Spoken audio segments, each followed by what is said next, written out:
বন্ধুরা, আশা করি তোমরা সকলে ভালো আছো। আর আমি খুব একটা ভালো নেই, খুব ঠান্ডা লেগেছে। আর একটু দরকারে বেরিয়েছি। প্রতিদিন সন্ধ্যাবেলায় একটু বেরোই বাজার করার জন্য, যদিও এখানে আলো নেই।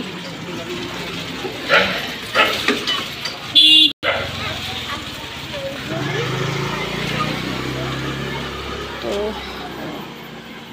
যেটা বলছিলাম যে প্রতিদিন বাজারের দিকে যাই, এই টাইমটায় বাজার করতে ভালো লাগে। বেশ ঠান্ডা ঠান্ডা থাকে আর একটু হাঁটাও হয়, এই জন্য এই সময়টাই প্রেফার করি। আর ওষুধ খাচ্ছি। আজকে রাতে কেমন থাকবো জানি না, ভালো থাকলেই ভালো। ঝাল ঝাল খেতে ইচ্ছা করছে খালি, আর কিচ্ছু ভালো লাগছে না মুখে। আর যাই খাচ্ছি মুখে কোনো স্বাদ নেই। তো আর আমি তো হোমিওপ্যাথি ওষুধ খাই, ওর জন্য অ্যালোপ্যাথি শ্যুট করে না। অনেকে বলছে অ্যালোপ্যাথি খেতে,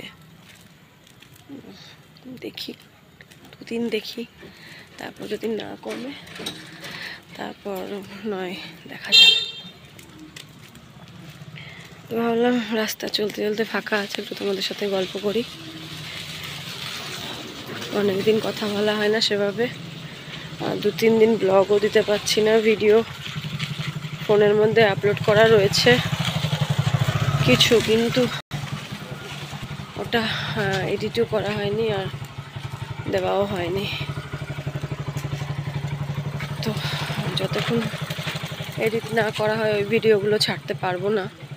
তো ভাবলাম চলো এইটাই ভিডিও হিসেবে একটু করে নিই। তো যাই হোক, তোমরা এই গরমে খুব ভালো থেকো, সাবধানে থেকো, সুস্থভাবে থেকো, বেশি করে জল খেও। গরমের জন্য যা যা প্রোটেকশন নেওয়া দরকার সবই নিও। আর কি বলবো, আজকের মতো ব্লগটা এখানেই শেষ করি। তোমরা খুব ভালো থেকো, টাটা।